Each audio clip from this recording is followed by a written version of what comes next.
I'm Nicole from Homework for Kids. Um,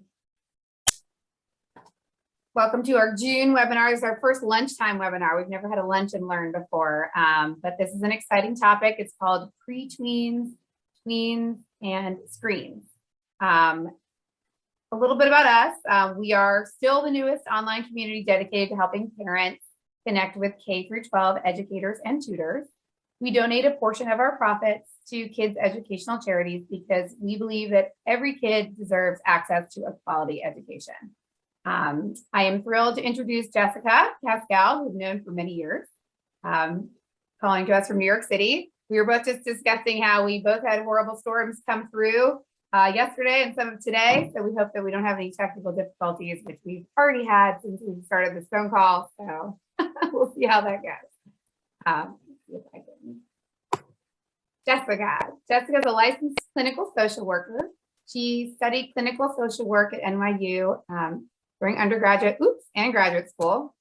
And she concentrated her studies to focus on child development. She specializes in working with children, adolescents, and families. And after receiving her master's degree, she continued postgraduate trainings in Psychoanalytic Institute in NYC and continues her postgraduate training because she believes we are never done being a student, which is so true.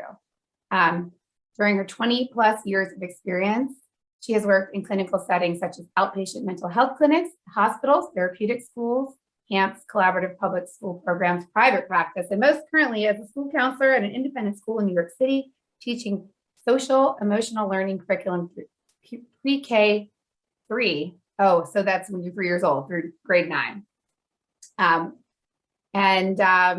Jessica says it has always been a passion and an honor to be able to connect with young people and help them learn about themselves to make sense of their human experience and find their place in this world, which is so true. We're so happy to have you here. And I'm gonna turn over to you in just a second. And then what we're gonna do is we're gonna have kind of a discussion this time. We've gone ahead and done some polling of everyone in advance to come up with some questions. I've got a lot of questions myself with my 8-year-old going on 17-year-old and my 3-nager about screen time. So Jessica, go ahead and tell us a little bit about you, other than what I've just read, obviously. Yeah, thank you so much. I'm really happy to be here and to help support this this movement that you're creating to access good education for everybody. So I have been working with children for a very long time, probably since I was a teenager. And it's been a passion of mine to learn about development, learn about how to nurture that development. There's a lot of things that we are not taught about when given the job of raising children or choosing to become a parent. And you have to go out and find that information. There's no special class, there's no instruction book. So I think it's been my passion to learn how to talk to younger people, how to nurture their growth, how to help them become responsible and confident adults. This topic is something that I can't escape.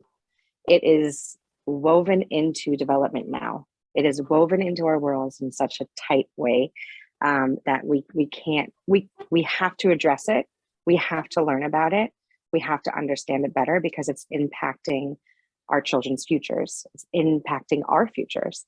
So I think this is a really important topic to learn about, especially since our education is also moving more digitally.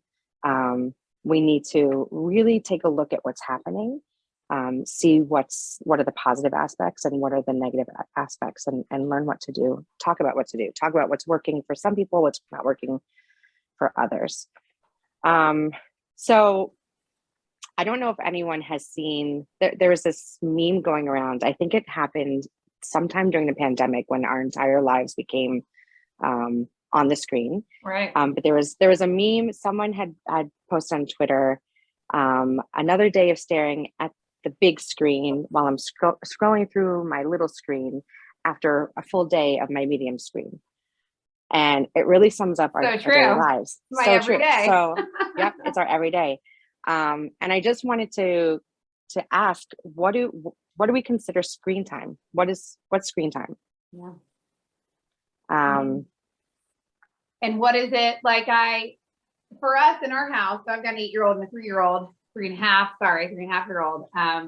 Screen time for us is, for me, that I see is them at home, right? Then I've got this that reminds me, on Sunday, like, woo, the screen time's up. And I was like, gosh, every time I touch the screen, I'm paying for something at the grocery store. I'm looking at what the teacher sent her. I guess that's all screen time too. But the Right. 8-year-old comes home and has also been on a screen at school, and she comes home and I say, oh, no more screen time than like 30 minutes. And in her head, she's like, I don't know what you're talking about. I was on the computer all day at school. Right. So what's screen time? Right. So screen time includes our phones, our computers, tablets, laptops, televisions, gaming systems. Our watches are now screens.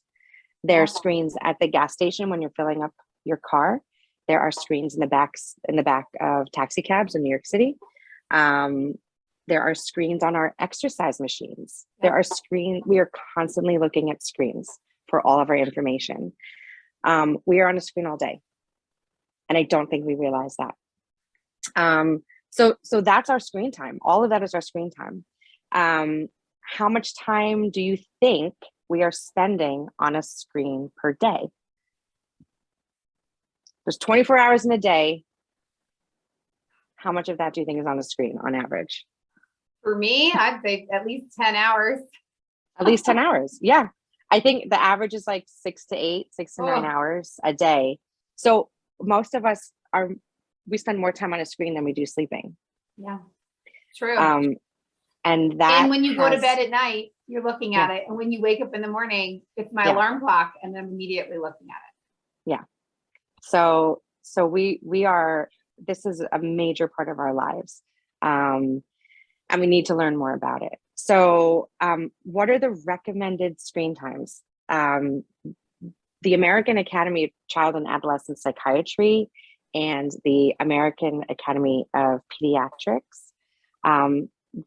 Here are the recommendations, and people are going to freak out when they hear it because it's I don't know anyone who actually practices this, but these are their expertise. This is their recommended screen time.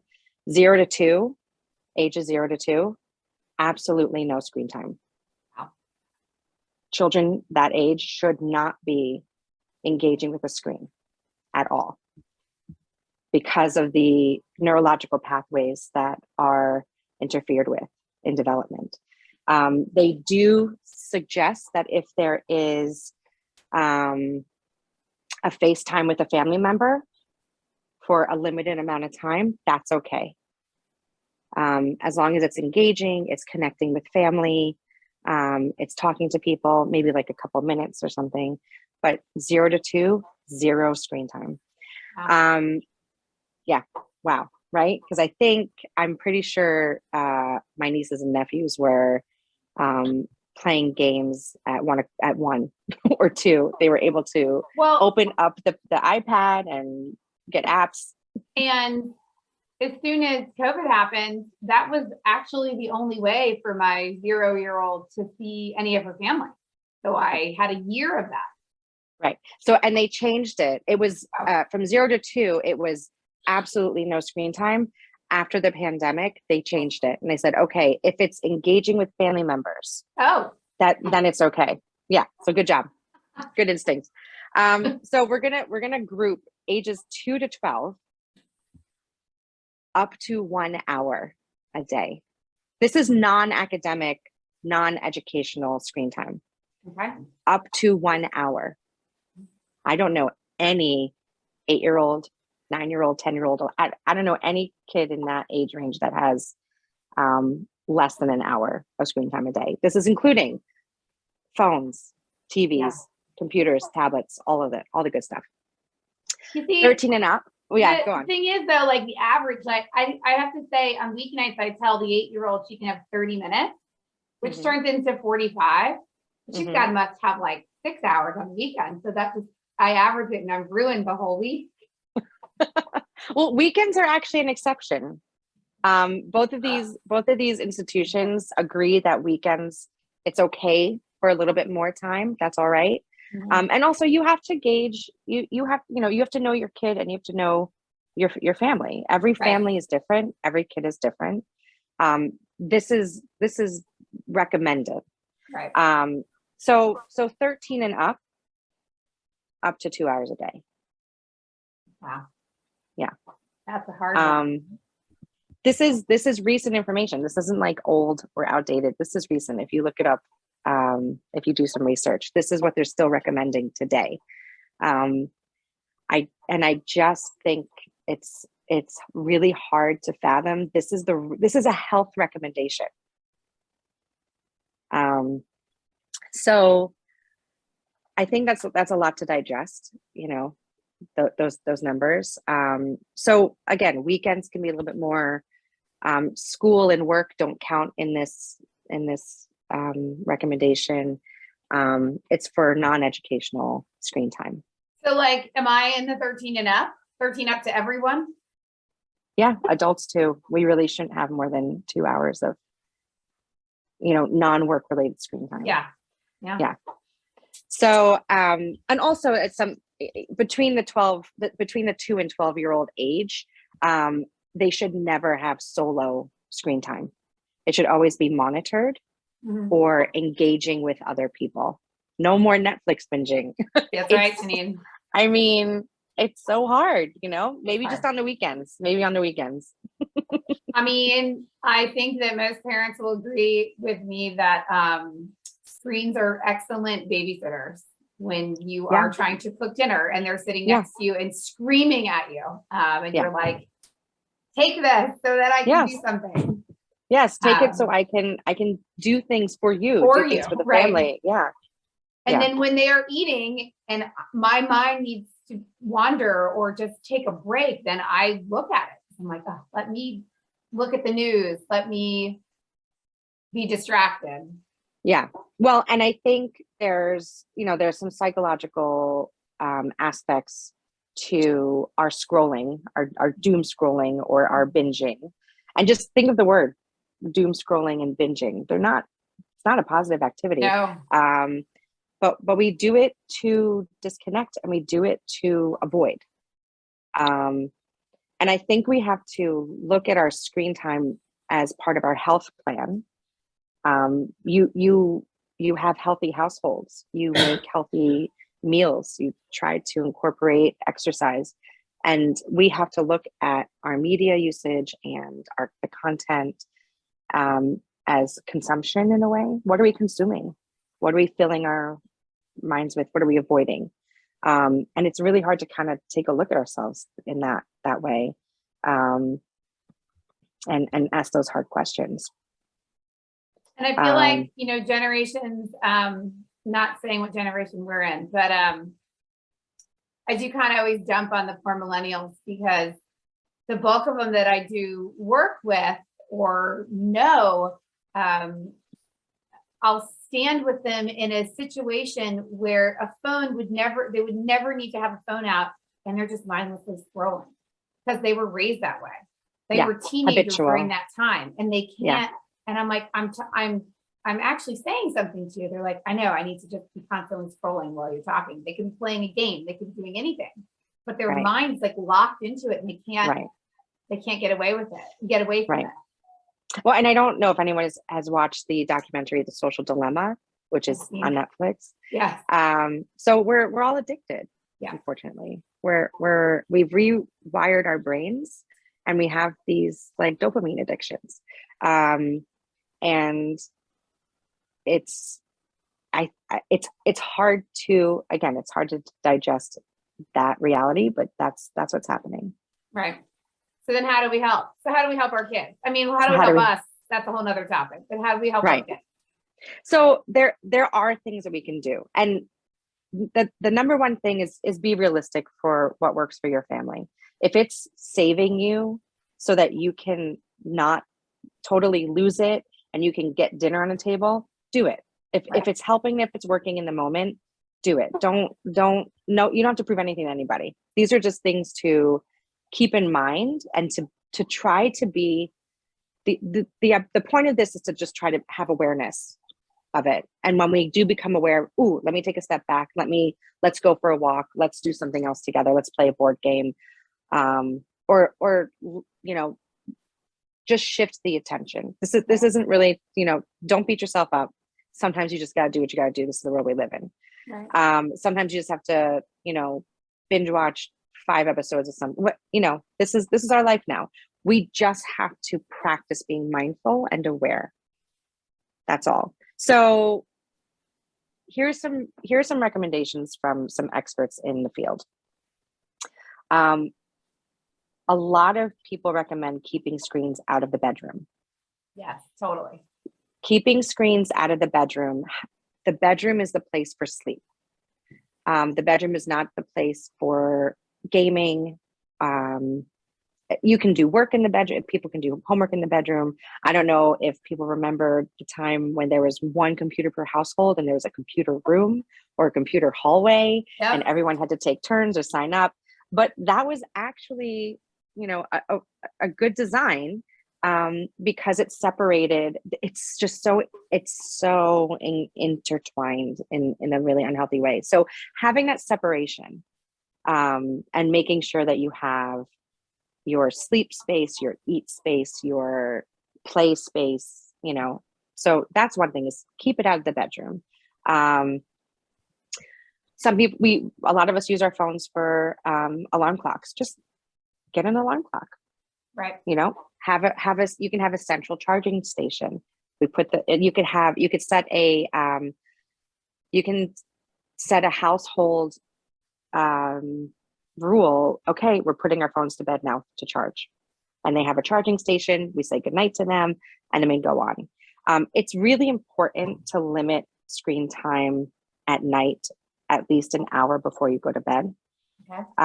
I don't know what people know about blue light and their circadian rhythm. But blue light is really important for us. We need it first thing in the morning. It's what signals our body to wake up and produce the chemicals that we need to function, start our day. We do not need that much of it though. And we are getting a lot of blue light, and it is tricking our brain. The amount of caffeine that we consume combined with the amount of blue light we're exposed to, is we're developing very serious sleep disorders. Right. So we need to limit our screen time, have no screen time, at least 30 minutes before bedtime.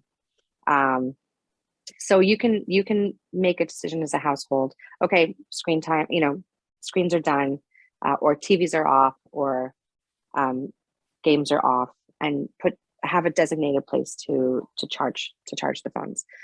You can increase blue light blockers on your screens, on your TV. You can lower the brightness of all of your screens. That can help also. You can make screen-free zones in the house, like when you eat together, or when you're eating in general. No screens when you're eating. Right. That it's just a very easy thing to have on. If you have, some people like to just have the TV on just for noise or whatever. Turn on a radio or play some music. So that can be another step. Listen to a podcast, listen to a story, instead of having the TV on it just for background noise.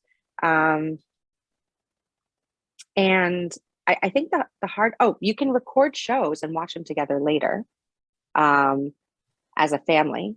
And that can help with media consumption. You can skip through advertisements.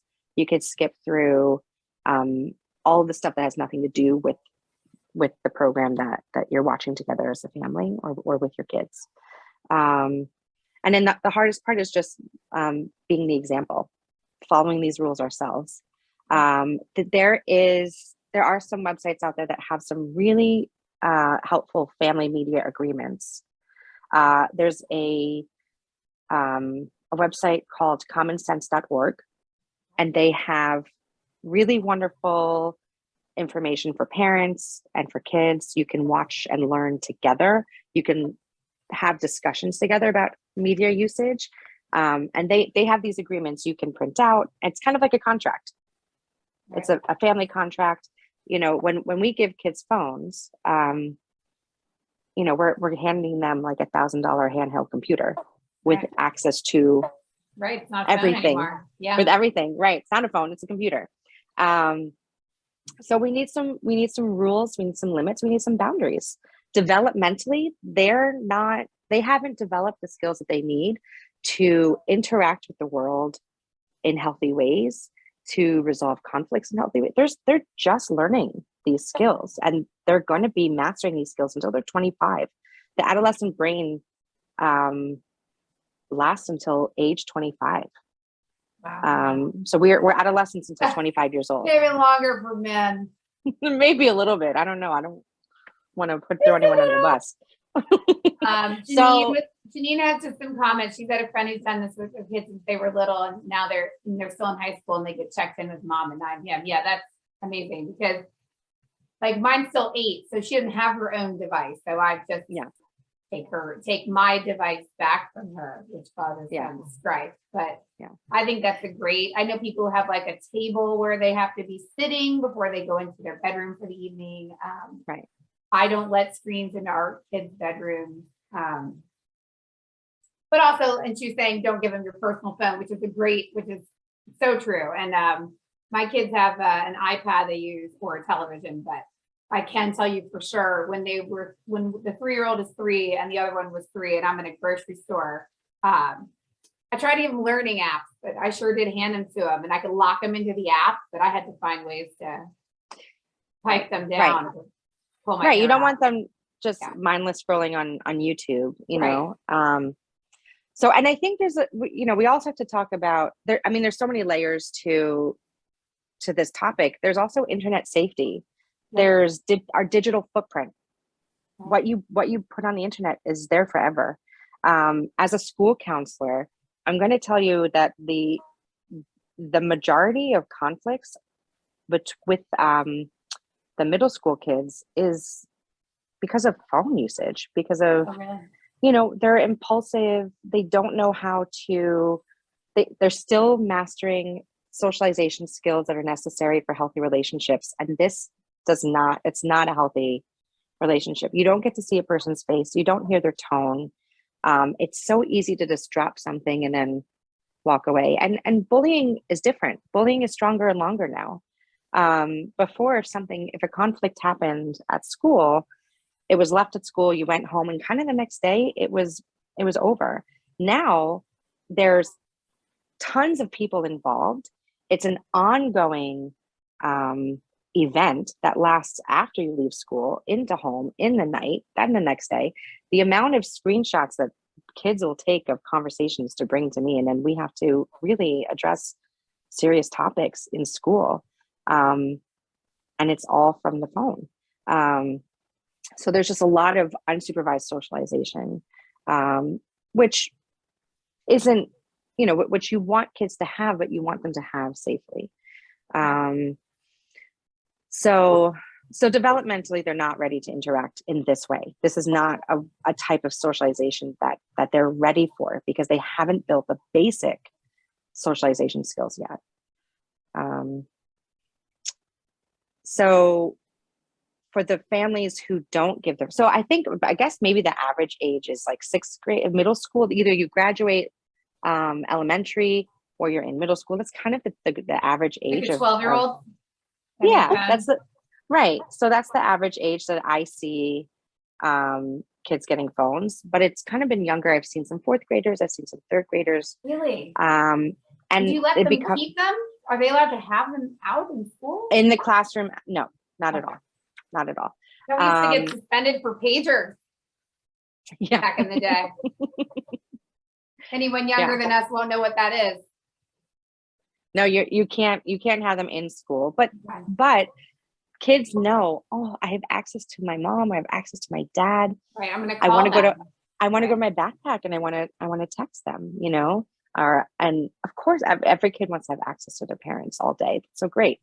But it's distracting and becomes kind of an obsessive thought. But for the families who decide to wait, I think that there's a lot of pressure on parents. You don't want your kid to be the only one without a phone. You don't want your kid to be the only one without access to this other type of socializing, those kids are not in my office. Those families are not in my office. Wow. We think there's going to be more, we Trouble. think it's going to be harder for our kid to not have a device. Those kids are not in my office. Fascinating. The kids who have the device, they can't obsess. Yeah. yeah, the kids who have the device are the ones that are in my office, trying to manage conflict, trying to find the boundaries for usage. So the worry about, well, it's going to be hard for them to be left out. It's not.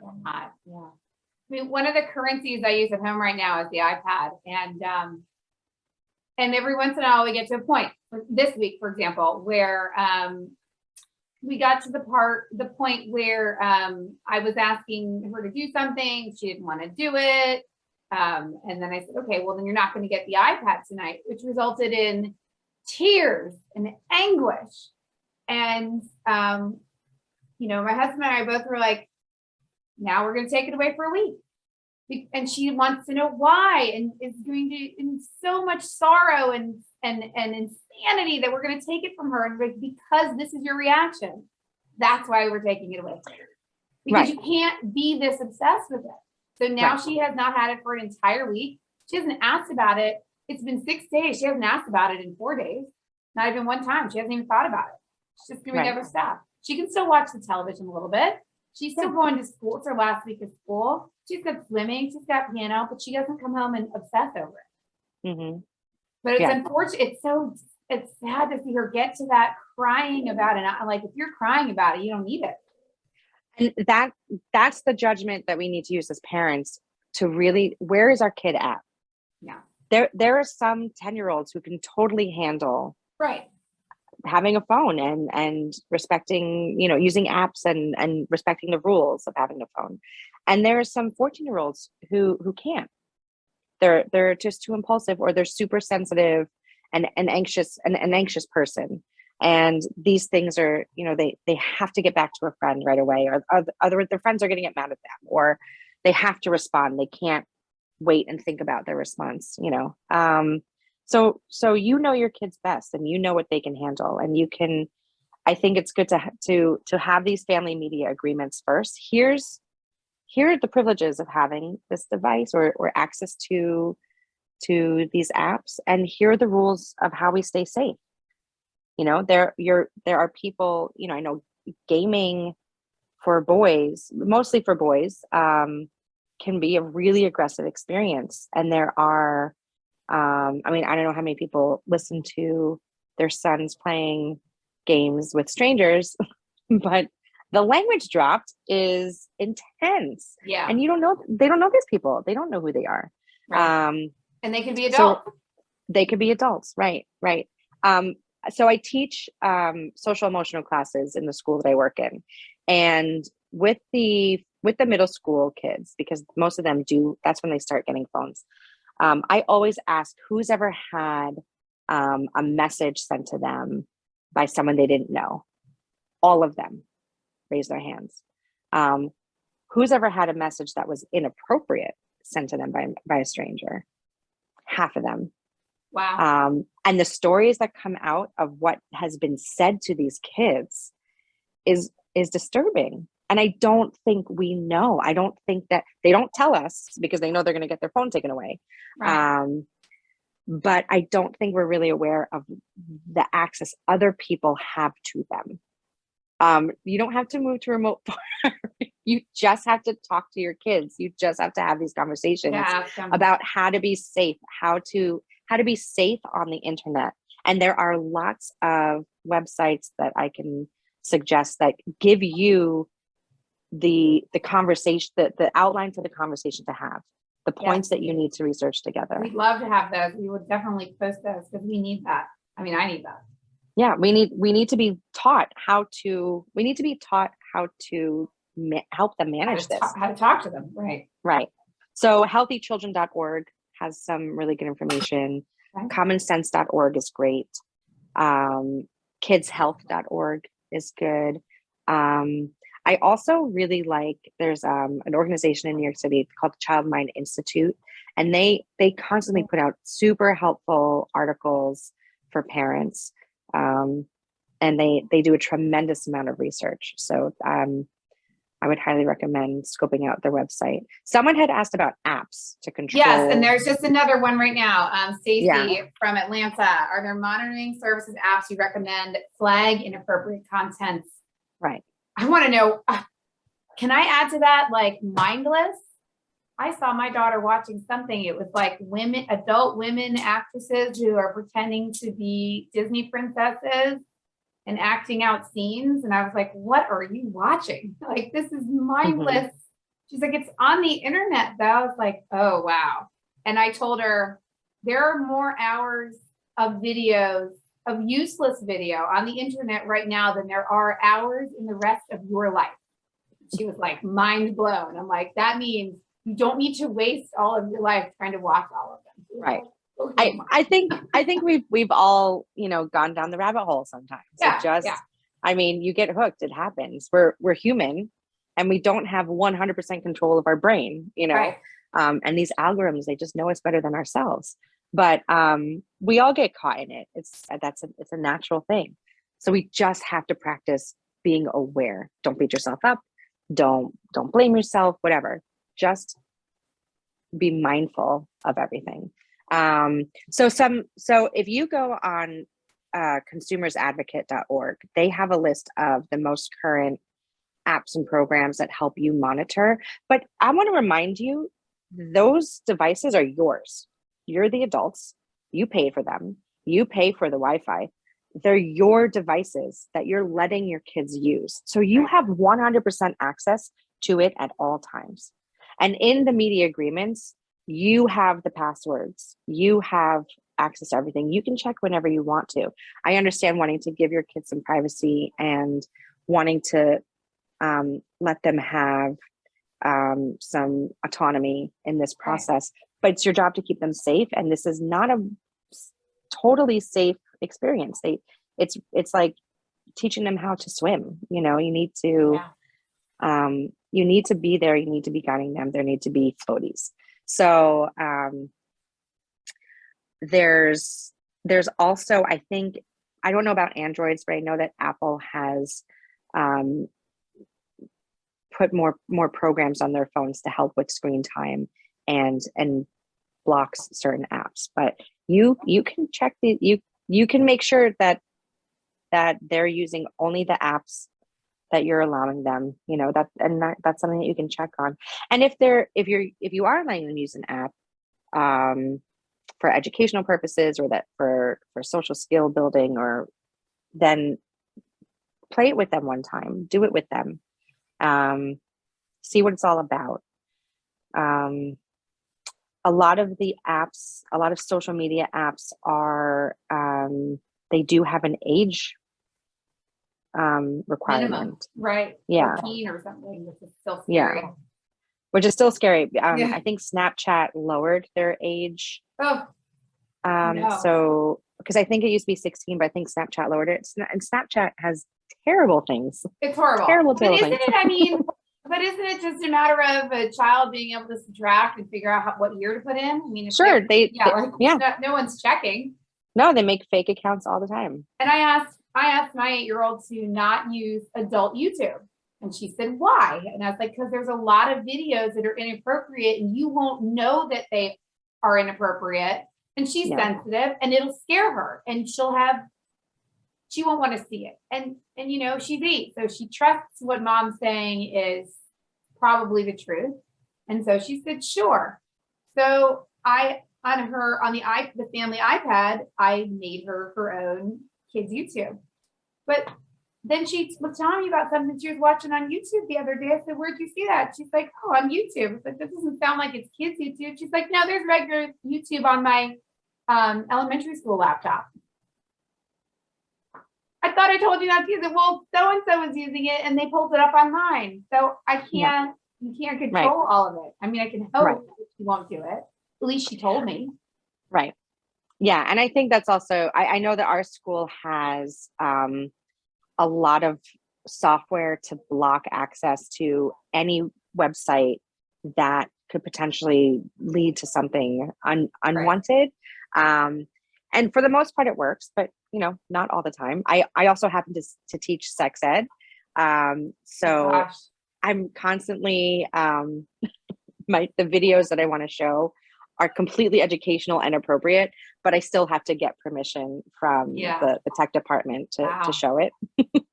So it works. We're going to have that. That'll be another webinar, how to use the YouTube videos to teach sex ed appropriately.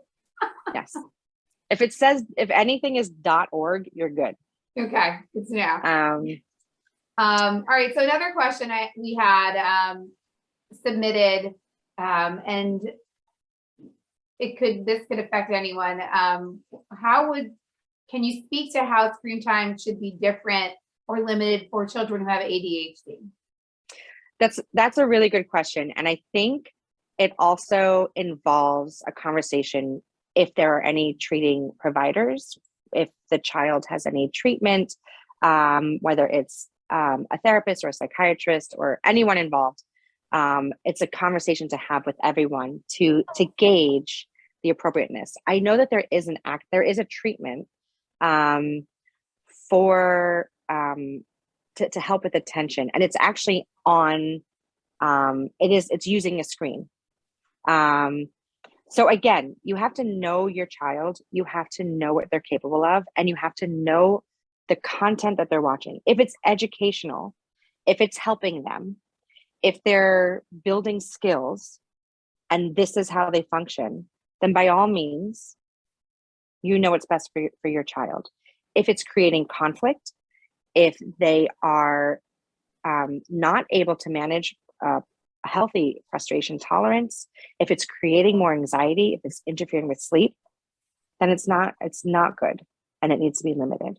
So it all depends. I know that there are some really good educational. Some kids just do way better with screens. Yeah. Make sure that you have the blue light blockers. Make sure that the lights are dim. Make sure that they're shutting down at least an hour before bed. Make sure that you're compartmentalizing the other parts of their day, such as eating, sleeping, screen time, play. So I think if the hours can be more, if it's helpful, and if it's a conversation that you're having with all of the treating providers. Right. There are kids who use a lot of devices in school. There are kids with individualized education plans, and they need, they just learn differently, and they have screens all day because they can't write, or looking at the board is hard, or listening is hard, and they have screens all day. And that's what helps them. So we take those extra precautions of making sure that the blue light is blocked, and they're eating separately from the screen and going to sleep. I mean, it's hard because as much as we, even as we're talking about limiting it or figuring out the ways to use it, and it's almost like we're talking about it in a negative, I think it's just because it came around so fast and everyone was just thrust into it. It really is helping. It's helped everyone. I mean, it's helped worldwide. People have access to things that they never, ever would have had access to before, like what we're trying to do. Like, we're trying to give tutors to everyone. I mean, if you want to be tutored by somebody who's excellent at what they do and they're in California and you're in New York, you could do that online. Yeah. But that's part of that learning amount of using it versus the, at my house, Minecraft hours of using it. So which is okay. Which is learning a little bit too, as she likes to argue. Yeah. No, it's okay. I mean, they can be so creative. It's just having limits and boundaries, which is part of raising kids. Yeah. Limits and boundaries. And I don't know where we are with the next, again, for millennials I dump on, once their kids, or, well, I guess some of their kids are our kids' age, maybe some have had kids older. But even the kids are in their 20s now, how will they raise their children having always had it? We look at it, those of us born in the 70s and 80s, because we didn't have it and we're trying to add it in. But how much different will it be when someone in their 20s now has a 10-year-old? What's going to be the instruction? Right. And Don't I use and it as I'm much as I did, or use it more than I did.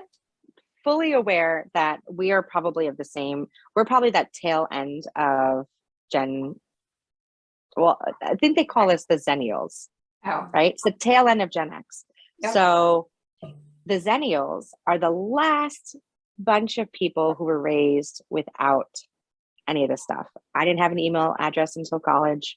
Right. Um, College. Yep. the internet was like, I know it existed, but it didn't quite know The World what it Wide Web. was. Right. Right. Sure. Right. That's So, what we so heard. we're that special group where we're really unique in the way where we weren't raised with it, but it is 100% part of our life. Yeah. And we need it. So we're the last, we are the last people to be raised without it. Yeah. all of this. And as many problems as Gen X had, I think we were called the Prozac Nation at one time. Yeah. But we struggle with a lot of mental health issues. The data of increase in suicidality and anxiety and depression, it jumped between 2007 and 2011. Wow. And what happened during that time? Social media blew up. Yep. 2008, 2009. Yeah. There's zero proof that that's the cause, but it's really, really hard data to ignore. That social media, there was just an article in the New York Times actually a couple days ago, talking about, how anxious our kids are and how many mental health issues they have and how loneliness is a big part of it. And Right. we have to remember that even though this has brought us a lot of connection in some way, we're able to work from home. We're able to have conversations across the world. Having We have Zoom. access to everything, right now. Right. but nothing compares to an in-person connection. Right. You can smell the person, you could feel the person, their voice sounds differently. It's just a different experience. And right now, I think we have to remember that all of this screen time can be really helpful, but we're depriving ourselves of real human contact. And you wouldn't neglect a baby with any human contact. So we can't neglect ourselves with human contact. And I think that's what's important to remember. So yes, build on Minecraft and play games with other people that you might not know, but I'm going to be listening and I'm going to see who those people are. And we're going to, ask how old they are and things like that. But ultimately, let's make a play date. Let's go hang out with the neighbors. Let's go outside.